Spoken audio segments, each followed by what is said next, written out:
हाँ जी, अस्सलाम वालेकुम। सर जी, बहुत ज़बरदस्त वीडियो, बहुत ज़बरदस्त खबरें। बिल्कुल तबले जंग बज चुका है, ढोल बज चुका है, जंग का ऐलान हो चुका है। बहुत सारी खबरें इस वीडियो में। ये वीडियो खसूसी तौर पे मैं बना रहा हूँ। सबसे पहले इसका आगाज़ करते हैं नवाज शरीफ साहब के बयान का, जो सात सलाम दे के हम बयान करने हैं। नवाज शरीफ ने आज कहा है, हुकूमत जाती है तो जाए, हम किसी गैर कानूनी बेंच के सामने नहीं झुकेंगे। वाह वाह वाह वाह वाह, ये बात होती है ना, हुकूमत जाती है तो जाए, हम झुकेंगे नहीं। ये जनाब नवाज शरीफ साहब ने फ़ोन किया है मौलाना फजल रहमान को, और मौलाना फजल रहमान ने खड़े होकर नवाज शरीफ को कहा है कि मैं आपकी जुर्रत को दो हाथों से सलाम पेश करता हूँ। ये होती है बात, ये होती है बात। अब गेम किधर जाएगी? आखिर में आपसे मैं दो सवाल भी पूछूंगा, आपने उनका जवाब भी देना है। तो ये तो नवाज शरीफ साहब ने बहुत ज़बरदस्त बात कर दी है, हुकूमत जाती है तो जाए, हम झुकेंगे नहीं। ठीक। उसके बाद जनाब आपको पता है कि अभी आज कल का, बल्कि कल रात गए का आज एक बहुत बड़ा मसला पैदा हो गया है, और तर्जमान फौज को सामने आके बयान देना पड़ा है मानी को के लिए कि इमरान खान ने मौजूदा सिटिंग जनरल का नाम ले दिया है, और उन्होंने कहा जी उसने 2 दफ़ा मुझ पे कातलाना हमला किया है। अभी हमारे एक दोस्त ने मुझे फ़ोन किया है, बताया है कि सर जी ये कैसे जनरल है, जनरल फैसल नसीर, जिसका निशाना बिल्कुल ही नहीं है। 2 दफ़ा जर्नैल है, जर्नल है वो, 2 दफ़ा उसने निशाना लिया है और दोनों दफ़ा खता गया है। ओ माय गॉड, ये कैसा जर्नल है? देखें, इल्ज़ाम इमरान खान ने नाम लेके कह दिए। पहले इमरान कहता था कि मेरे 4 मुलज़िम हैं, मैंने वीडियो बना के रख दी है। वैसे तो नशई बंदे के बयान को अहमियत देनी नहीं चाहिए थी। चलें, आपने दे दी तो भुगतो। 4 बंदों का बयान जी इमरान खान ने लिख के रख दिया है। फिर आज कहता है कि मेरा सिर्फ और सिर्फ एक ही बंदा है जो मुझे कत्ल करना चाहता है, जिसने मुझे किया है, और वो है फैसल नसीर।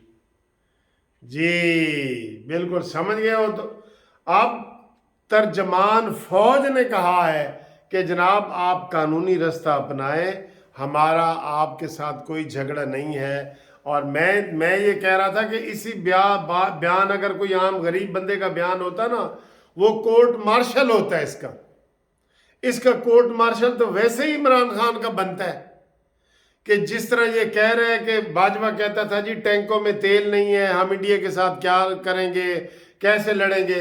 ये जो खुफिया चीज़ें बता रहा है अपनी तरफ से घड़ के, इसको तो बिल्कुल लटका देना चाहिए इमरान खान को इसी बात पे कि आपने फौज की जो बातें हैं और दुश्मन के हवाले से जो बातें हैं वो आपने खोल दी हैं। बनता नहीं है इस बात पे? बिल्कुल बनता है, बिल्कुल बनता है। अब तर्जमान ने वजाहत कर दी है कि करो। और देखें, इमरान खान ऐसा घटिया आदमी है, ये सिर्फ ये समझ रहा है कि मैं ये रोज़ कह रहा हूँ ना, शेर आया मुझे बचाओ मुझे बचाओ। वो लोग इसकी तरफ दौड़ पड़ते हैं कि जलसा करो, जुलूस करो, जमान पार्क आ जाओ, बनी गाला आ जाओ, इमरान को बचाओ। ये रोज़ वाला ये तमाशा नहीं चलेगा। वो ही कहानी दोहराई जाएगी कि शेर आया मुझे बचाओ। तो एक दिन सचमुच शेर आ जाएगा और किसी ने इसको बचाना ही नहीं, क्योंकि ये झूठ का सहारा ले रहा है उसी गडरिए की तरह जो कहानी में आपको सुनाया था। ठीक। अब इतना बड़ा इल्ज़ाम इसने लगाया है और फौज ने फिर भी तहम्मुल का मुजाहरा किया है कि तर्जमान ने आके बयान दिया है कि नहीं भाई, इमरान खान के पास क्या था? सबसे पहले तो ये था कि वो सरकारी अस्पताल से अपना मेडिको लीगल रिपोर्ट करवाता, अपने जख्मों का इलाज सरकार की तरफ से करवाता। जो हर जिसको भी गोली लगती है, हर केस में, मैं क्रिमिनल लॉयर हूँ, मैं वकालत करता हूँ, मैंने सैकड़ों नहीं हज़ारों मर्डर केस किए हैं, हज़ारों। ये मैं रिकॉर्ड पे कह रहा हूँ। जब मेरा सुप्रीम कोर्ट का आज से 20 साल पहले इंटरव्यू हुआ था, इफ्तिखार चौधरी साहब ने किया था, मैंने 3000 केस اپنے بتائے تھے، میں نے کہا جی یہ میں نے ڈیسائیڈ کروائے ہیں ہائی کورٹ سے۔ وہ حیران ہو گیا، کہتے جی اتنے کیس ملک صاحب آپ کے؟ میں نے کہا بالکل، یہ کمپیوٹر پہ ریکارڈ موجود ہے۔ تو ہر کرمینل کیس میں یہ ہوتا ہے کہ سرکاری ہسپتال سے معائنہ کرانا پڑتا ہے، چاہے جتنا مرضی کوئی بڑا ہو۔ اس نے نہیں کرایا، اس کی ایف آئی آر نہیں ہوئی۔ پنجاب میں اسی کی حکومت تھی، پرویز الہی نے کہا پرے مر آپ فیصل نصیر کے خلاف کرانا چاہتے ہیں، میں فوج کا بندہ ہوں، میں نہیں اس کے خلاف کروں گا، نہیں ہوا۔ تو اس کا حل یہ تھا کہ یہ استغاثہ کرتا کہ جی میری ایف آئی آر نہیں ہو رہی۔ یہی دنیا میں قانون ہے، سب کو پتہ ہے، عام بندے کو بھی پتہ ہے، ہمارے کلرکوں اور منشیوں کو بھی پتہ ہے کہ ایف آئی آر نہ ہو تو استغاثہ کیا جاتا ہے۔ ٹھیک، اس نے وہ بھی نہیں کیا، قانونی رستہ تو اس نے نہیں اپنایا۔ جس نے آج عدالت میں ترجمان نے یہی کہا کہ یہ قانونی رستہ اپنائے نا، قانونی رستہ اپنائے۔ تو قانونی رستہ یہ صرف ایلیگیشن لوگوں کو اکٹھا کرنے کے لیے، وہ آ گیا شیر بھائی آ گیا، یہ سارا ڈرامہ کر رہا ہے۔ اور یہ نیازی صاحب تمہارے لیے یہ خطرناک ہے۔ میں کہہ رہا ہوں نا، روز تم ایک بات یہی کہتے ہو کہ مجھے یہ قتل کرنا چاہتے ہیں، مجھے یہ زہر دینا چاہتے ہیں، مجھے یہ سلمان تاثیر کی طرح مارنا چاہتے ہیں، روز تم یہ کہتے ہو روز۔ تو ایک دن بیٹا تیری گل سچی ہو جانی ہے، بالکل۔ اب تو نجومیوں نے بھی کہہ دیا کہ ہوں عمران خان نہیں بچ سکتے، ٹھیک ہے۔ اس کے بعد تھوڑی سی اس کی عطا بندیال کی بھی بات کرتے جائیں۔ وہ کل بھی کہہ رہا تھا، آج بھی کہہ رہا تھا کہ جناب 90 دن میں الیکشن ہے۔ تو ایک بہت بڑا سوال ہے کہ آئین کا تم محافظ ہو، کہہ رہے ہو آئین میں لکھا ہوا ہے، تو آئین میں صرف پنجاب کے لیے لکھا ہوا ہے، کے پی کے لیے نہیں ہے؟ اور یہ تمہارا از خود نوٹس ہے، کوئی پٹیشن نہیں ہے کہ بھئی کسی نے پٹیشن کی ہے، تم نے نوٹس لیا ہے۔ تو کے پی کے میں کیوں نہیں رولا ڈال رہے؟ تم یہ چاہ رہے ہو کہ پنجاب میں اس کو پوری مکمل اکثریت اپنی نگرانی میں بیٹھ کے دلائیں۔ عطا بندیال صاحب چاہ رہے ہو کہ پنجاب میں اس کو دیں تاکہ یہ مرکز میں اس کی حکومت بن سکے اور پھر میں صدر پاکستان بن سکوں۔ یہی تمہاری باتیں ہیں نا، یہی باتیں۔ اور آج پارلیمنٹ کا بھی اجلاس جاری ہے جس میں انہوں نے یہ طے کرنا ہے کہ جناب کالاسی کوئی قومی اسمبلی کی کارروائی سپریم کورٹ میں نہیں دینی، نہیں جمع کروانی۔ ویسے بھی انہوں نے 3 ہفتے کے لیے وہ کر دیے، اس میں وہ 3 ہفتے کی ڈیٹیں ڈالے گا کیونکہ یہ اس کے اختیارات کا مسئلہ ہے نا، یہ تو چیف جسٹس کے اختیارات کا مسئلہ ہے۔ 3 ہفتے کی ڈیٹ ڈال دی ہے، ماشاءاللہ ماشاءاللہ۔ ہاں جی، تو جو سر کے اوپر لٹکا ہوا ہے وہ 14 مئی والا ہے، کیونکہ اسی میں اس کو سارا کچھ ملنا ہے، سارا کچھ اسی میں ملنا ہے۔ اب دوستو یہ عمران خان کی لڑائی، عمران خان نے زندہ فوجی جرنیل کے خلاف بیان دیا ہے، انہوں نے ترجمان نے وضاحت کر دی ہے، حالانکہ ترجمان وضاحت نہیں کرتے، وہ کارروائی کرتے ہیں۔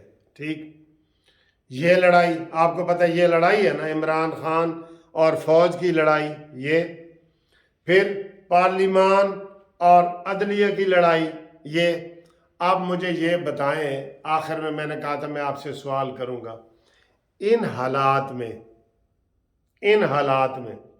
اگر مارشل لا لگ جاتا ہے، میں سیدھا سوال کر رہا ہوں، مارشل لا لگ جاتا ہے، جیسے ہم مشرقی پاکستان کی ذمہ داری ابھی بھی ایک دوسرے کے اوپر ڈال رہے ہیں، وہ جی بھٹو ذمہ دار تھا، یا تھا، مجیب الرحمان تھا، یہ سارا ڈال رہے ہیں نا، ابھی تک کسی نے وہ ذمہ داری قبول نہیں کی کہ مشرقی پاکستان ہم سے کیوں علیحدہ ہوا تھا۔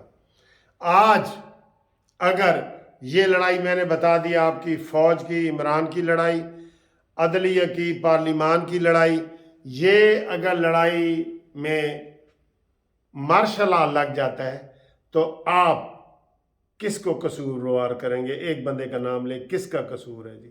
آپ کے کمنٹس بہت اہم ہیں، جو ہم نے یہ بتانے ہیں آپ کو کمنٹس۔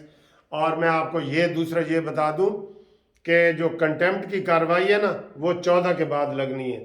میں نے ویڈیو میں پہلے بتا دیا ہے، 13 کو حکومت کچھ کر لے، اور نواز شریف کا پیغام آ گیا کہ حکومت جاتی ہے تو جائے۔